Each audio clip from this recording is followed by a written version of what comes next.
Hoje a gente vai falar um pouco sobre o sucesso do cliente, o que é e como isso é fundamental para a sua empresa. E para isso, a gente trouxe o Leonardo. Leonardo, muito obrigado por vir aqui. Obrigado. Seja bem-vindo Bruno. à Grande Valor. Conte um pouco mais sobre você, sobre as suas experiências, como você trabalha e como você atua hoje em dia. Maravilha. Bom, primeiramente, pessoal, eu sou o Leonardo, né? Sou casado, tenho 24 anos e eu empreendo há mais ou menos uns 4 anos, né? Desde os 20. E eu já rodei muita coisa, né? Já trabalhei com muita coisa diferente, muitas áreas diferentes. Não comecei trabalhando, não comecei a vida de mercado, por assim dizer, né? Com o empreendedorismo. Mas, ali mais ou menos entre os 20 e 21, eu comecei a empreender na parte especificamente de marketing. Marketing e sistemas. Eu trabalhava em duas empresas diferentes, né, em dois modelos diferentes, e isso me deu um escopo de mercado de trabalho para que eu pudesse amadurecer alguns outros caminhos que eu decidi tomar futuramente, né? Que foi quando eu conheci o Daniel Bueno, que é um amigo muito grande meu, que me apresentou uma grande empresa de sistemas, de CRM, onde eu fui analista de implantação. E aí dentro da Nectar CRM, né, que é a empresa em questão, foi onde eu fundamentei, né, todo tipo de conhecimento que eu aplico na prática hoje eu devo primeiramente ao Daniel e segundo ao Nectar, né, que foi uma escola para mim, uma escola. E em que momento dessa sua carreira, dessa toda a sua jornada, que você viu que esse era o ramo que você queria seguir e que você montou um plano de negócio para isso, né? Viu que era algo rentável? Perfeito, mano. Bom, dentro da Nectar, eu percebi um ponto. É porque, assim, lá dentro, como analista de implantação, eu conversei com muita gente, né, com muitos empresários de muitos ramos diferentes. E eu posso falar para vocês com convicção que, assim, 80% não tem processo de pós-venda. De muitos ramos diferentes, né? A Nectar, ela tem clientes de diversos mercados espalhados pelo Brasil. E eu percebi esse fato, né, de que a maioria deles não tinha um processo bem estruturado de pós-venda. Então, eles tinham a parte comercial, né, igual toda empresa saudável tem que ter. Vendeu, a partir do momento que vendeu, eles não sabem exatamente o que acontece depois disso, né? Foi quando eu vi que poderia ter um negócio aí, né? Poderia ter uma chance de ganhar mercado com isso. E aí é uma coisa que, inclusive, eu estava conversando com o Bruno outro dia, que é muito novo no mercado, né? Não é esse processo de terceirização de pós-venda não é algo comum ainda. E melhor ainda, né? Assim, a gente tem uma faca de dois gumes, né? O lado bom é que ninguém faz isso, então você pode conquistar o mercado, você pode evangelizar o mercado da forma como você deseja. E o lado ruim é que ninguém fez isso, né? Então não tem caminho. Você meio que está descobrindo ali a melhor forma de você criar o seu mercado, por assim dizer. Basicamente foi dessa forma que eu cheguei ao consenso de que seria uma boa terceirizar essa parte para outras empresas. De início, eu não pensei especificamente no BPO. Eu pensei mais na parte de consultoria. Só que a parte de consultoria tem muitas empresas que fazem isso, muitas empresas prestam consultoria de sucesso do cliente. E assim, apesar de não ser um mercado muito quente, ainda é novo também, não é tão novo quanto o meu, mas é um mercado novo. Porém, eu acho que para mim fez mais sentido, pelo menos no momento em que eu estruturei, né, como o Doni disse, o plano de negócio, fez mais sentido que fosse um BPO ao invés de uma consultoria. Eu acho que isso consegue agregar muito mais para a empresa. E a gente está falando aí também de processos muito mais longos, né? Então, apesar de que o meu trabalho ele também tem uma parte consultiva, porque se a empresa não tem pós-venda, eu tenho que criar o pós-venda dessa empresa, né? Sim. Então, tem um aspecto consultivo, mas é um processo muito mais longo, porque meio que não tem fim, né? Meio que é ad eterno. Porque os seus clientes, a gente espera que sempre sejam seus clientes, e a sua carteira sempre se renove, aumente. Então, o sucesso do cliente ele tá completamente intrínseco, né, aos processos da empresa. Por isso que para mim fez sentido abrir um BPO. Certo. Massa. Então eu queria saber de você sobre o sucesso do cliente, como você implanta ele em pequenas, médias e grandes empresas e qual que é o tipo de padrão a ser seguido, se tiver um padrão, para fazer um sucesso do cliente? Maravilha. Bom, Bruno, quando a gente fala de sucesso do cliente, é impossível não remeter às pessoas que idealizaram esse conceito, né? Então, a gente está falando do Lincoln Murphy, que é um dos principais que pensaram, que enxergaram, na verdade, essa estrutura nas empresas, porque o sucesso do cliente ele sempre existe, independentemente se a empresa, se o empresário sabe disso ou não, mas toda empresa tem o seu processo de tornar a jornada do cliente um sucesso, né?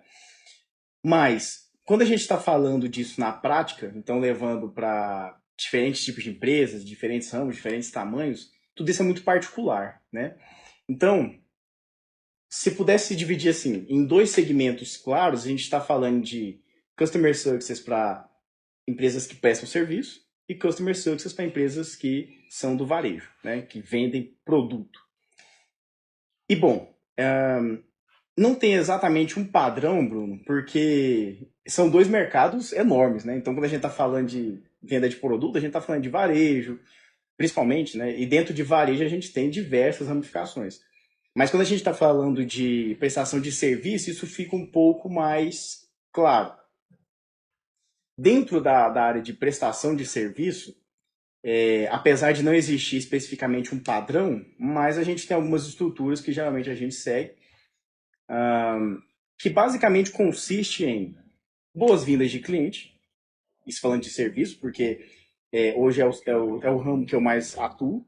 Então a gente tem as boas-vindas desses clientes novos, a gente tem um trabalho de repescagem dentro de uma carteira antiga, seja para qualquer tipo de finalidade, então, seja para criar novas oportunidades de negócio, seja porque você quer doutrinar essa carteira com uma nova metodologia que você implantou na sua empresa. Então, tem todo um trabalho de repescagem mesmo dessa carteira antiga. E, por último, tem o acompanhamento em si, né? Então, quando a gente fala de acompanhamento, tudo isso é muito... Essa parte é extremamente variável. Inclusive, é aqui que a gente consegue colocar alguns processos de IA, por exemplo, né?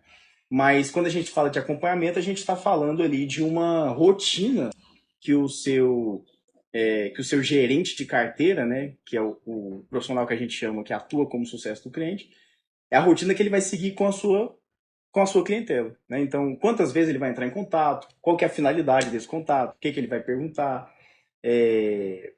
como é que ele vai metrificar o que é uma resposta boa, o que é uma resposta ruim, o que ele vai fazer quando tiver uma resposta ruim. Então, não existe exatamente um padrão, Bruno, mas existe uma estrutura que a gente tenta seguir, né? Uhum. E aí, quando a gente está falando de varejo, quando a gente está falando de produto, aí entra um outro conceito, que é também uma área que eu estudo, apesar de que eu não atuo nela, pretendo atuar em breve, mas eu estudo muito, que é a de Customer Experience, né? Por quê?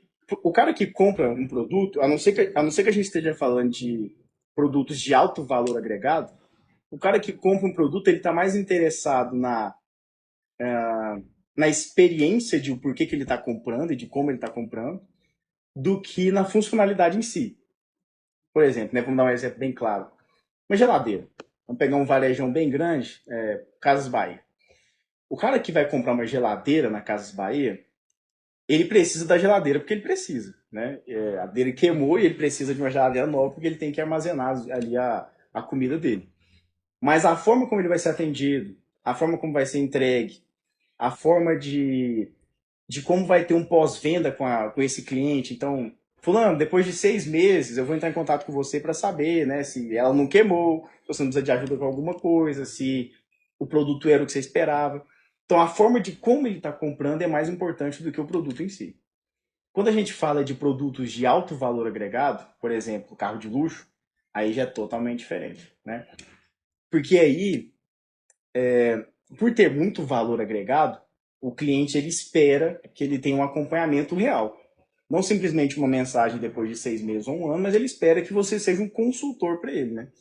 Então, sei lá, a pessoa que compra, né, que ela tem o hábito de comprar carros de luxo, ocasionalmente ela vai trocar aquele carro. e ela espera que você seja o consultor de veículos dela para que ele sempre compre com você, por exemplo. Basicamente, assim, se pudesse dividir em duas estruturas centrais, seria varejo e serviço, e a forma de como implementar esses processos é basicamente assim. Você até comentou, né, durante sua fala que usa IAs também nesse tipo de serviço. Eu queria saber qual que é a direção que você toma primeiramente. Quais IAs você usa, para que você usa e o porquê que isso é um diferencial tão grande hoje em dia no mercado. Ótima pergunta. Bom, quando a gente fala de IA, a gente está falando de um universo muito grande, né? Primeiro, assim, eu acredito que a IA hoje é um diferencial porque é um ramo extremamente aquecido, porque ele é novo, né? E ele é uma ferramenta. Então, qualquer tipo de ferramenta, ela vem para poder agregar na vida ali das pessoas que estão utilizando, né? E agrega muito, muito, muito, muito. Vocês devem usar IA também, né, para muitas funções. E a gente sabe que a inteligência artificial, ela não veio substituir a mão de obra, né? Ela veio para implementar essa mão de obra e facilitar o máximo possível a vida ali no cotidiano de quem está utilizando, né? Então, assim, hoje existem diferentes, milhares de tipos de IA, né? Especificamente, hoje eu utilizo uma IA de conversação, que é uma IA de inteligência generativa, né?